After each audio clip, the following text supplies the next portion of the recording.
What's up guys, Briley here, and today we are checking out some more upgrades for the FCX Power Wagon. So let's get into it. Alrighty, so number one, we're going to be checking out some treal shocks. These are 43mm double barrel shocks. The compressed length is actually shorter than the stock shocks when those are compressed, and because they're 43mm, they're obviously longer than the stock shocks. Front and rear shocks, I've got them on the front and rear. It gives you a ton of flex compared to stock. I really love the flex this thing gets from these shocks. It's just the perfect amount. The next thing is the springs on these shocks. My chassis is sitting a little sideways because one of my links came off.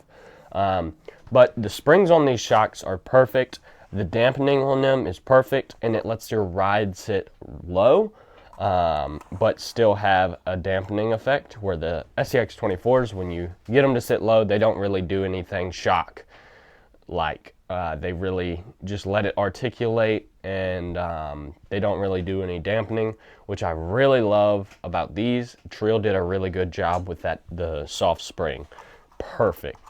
I did adjust the lock collars a little bit because my chassis was sitting a little sideways due to the motor is on one side, and you know, there's not as much weight on the other side, so that motor was weighing it down.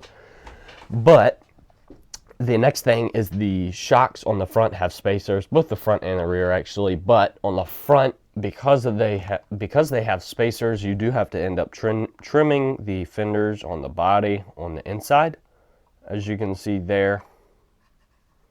But pretty easy to get by, and these shocks are definitely worth the trimming of the body. I really love these shocks, super smooth and very affordable. Next thing is we're going to be taking a look at some links. We've got treal aluminum front and rear, upper and lower links. I know that's quite confusing, but treal does sell their upper and lower links separate, which can be annoying sometimes, but it is what it is. The links went on really nicely.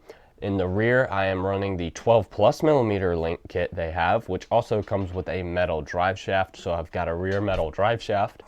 And I really love the length of these links.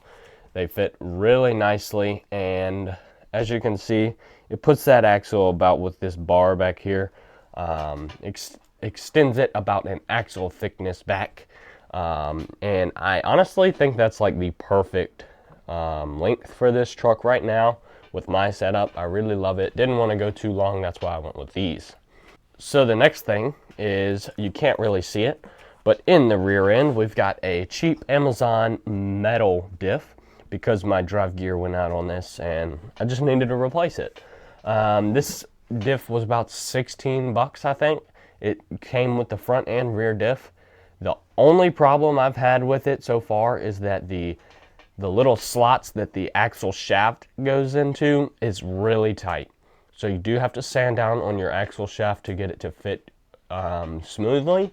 And if you don't do that, it will be really tight and you're not going to be able to get it back off once you get it on.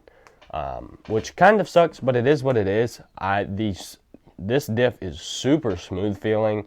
You don't even notice that it's a metal diff. I know that sometimes when you upgrade to metal, they can be noisy and stuff, but these are super smooth, quiet, and no binding whatsoever.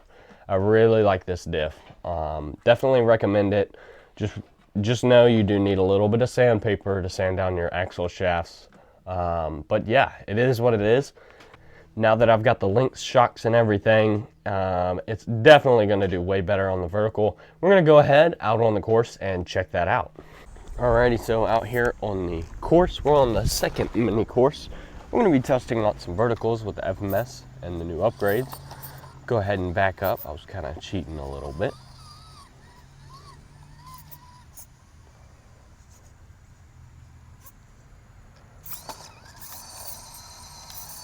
As you can see, the breakover with this truck is not the best. I'm not sure how I can fix that other than mess with the course a little bit. But no matter what, that breakover it always catches. I don't know if they have a flat skid for this truck or what. Put it in second gear, see if we can just jump on over it. As you can see, the thing launched.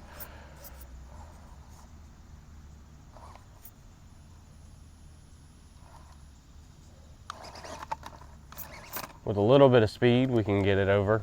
It's pretty tough getting over in second gear. Really tough on the motor and everything, obviously, because it's second gear. And we're putting it through a lot of bind, which is really not what second gear is made for. Alrighty, so we're gonna hit vertical number 2. This is one of my favorite verticals it does. Once you get that line, that thing just sticks. A couple things may have been changed a little bit on this course. Just shaken up a little bit.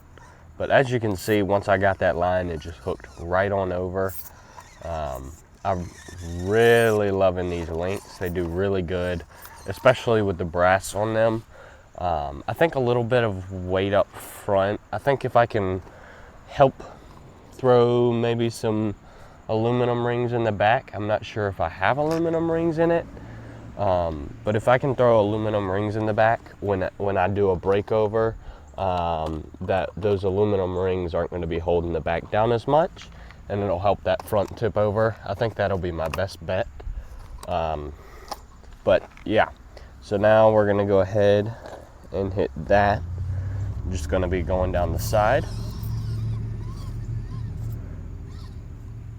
I think after a little bit of driving, I've kind of broken the tires up a little bit, kind of broke them in a little more than before, and it seems like they're hooking pretty decent. Wish they would hook a little bit more, might have to mess with some foams, but not too sure. As you can see, it did all that pretty good. So we're gonna go ahead and hit the mini course number 1. Alrighty, so the mini course did have to get pulled up, or at least what was against my shop, because the shop is now repainted. And I did not want to paint all the rocks, but now we have a way better backdrop, and it'll probably help you see the truck a little bit better. And we have kind of a new course. We'll take it easy. Don't want to go flying through here yet. We'll see how we go. This is the first time driving on this course, or that setup right there. So that's pretty cool.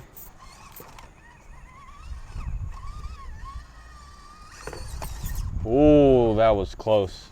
I don't know if I got that. I was trying to pay attention on driving, but she slid off and I was able to save it.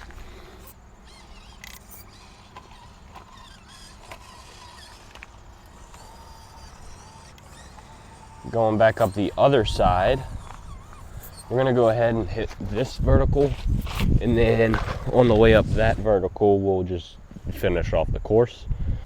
Alrighty, so this is probably the best vertical any truck can possibly do out of all of our trucks. It just really grabs on the top of that rock. No spinning whatsoever. I mean, that was just amazing. Alrighty, so here we go down the course after that. Super smooth, awesome vertical. So far, so good. We'll take it slow. I love putting the FMS slow crawl to the test. All stock electronics, motor, and everything. A pretty big gap down there. We're gonna have to figure our way out, figure our way around it.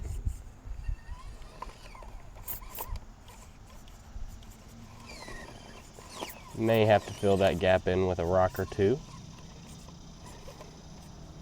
Having a tough time here. This seems like an axle snapper. There we go. Honestly, even though it was a little tough, I'm very surprised the truck pulled through it, but I mean, it's not the truck's fault. There's a fist-sized gap down there that was just eating the entire truck. We also lost another screw. This is the second time I've lost a screw. I think this that has rounded out on the axle. So our only solution may be to go to some aluminum axles. But I don't know. I guess we'll have to see. If I lose another one, definitely gonna have to switch over. May find some on Amazon of some sort. Alrighty, so now, obviously, because it's an FMS, fcx24 with a 2-speed transmission, it's still pretty quick, even with all the upgrades and weight. Honestly, with this urgenex battery in it, you cannot tell that there's any added weight to it. It's just like, it just powers through everything. I really love the battery.